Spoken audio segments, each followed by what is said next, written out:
Асмандағы жаза Пакистанға түшті. Равалпиндиде қату сел жүрді. Равалпиндиде нөшөрлөп жааган жамгырдан улам жапыз жерлерди суу каптады. Лал Гавелинин сыртында жер министри Шейх Рашиддин үйү 3 футтан ашык сууга толду.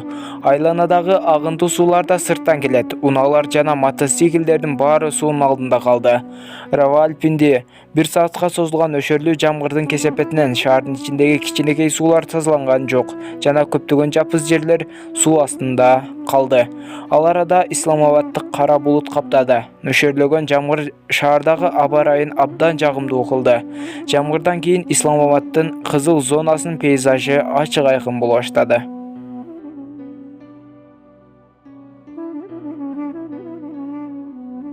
Ассаламу алейкум, урматтуу YouTube каналыбыздын көрүүчүлөрү. Барыңыздар амансыздарбы?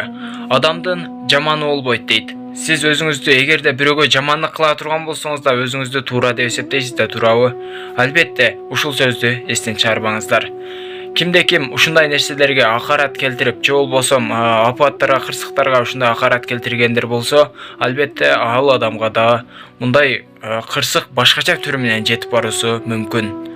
Албетте баарыбыз тооба кылалы, ушундай нерселерге Аллах жөнөткөн нерсе деп ар бирибиз тооба кылайлы.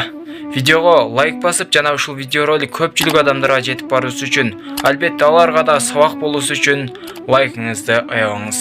Ушундай эле каналыбызда эң туура жазылуучуларыбыздын катарына кошулуп, подписаться деген кнопканы басып, оң жак жагындагы коңгуроочону баса кетиңиздер.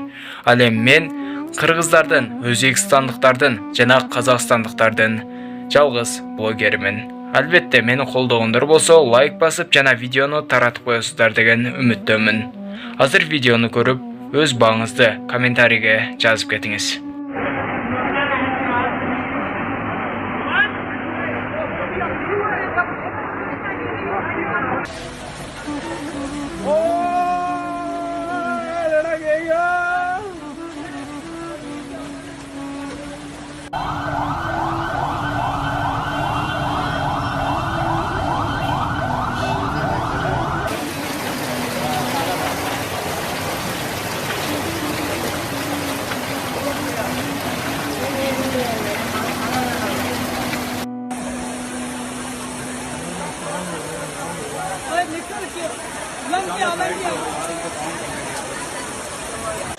ओ सामने हमदा शादी दुकान है, माल शाल बच गया, पे बेचारा डूब गया।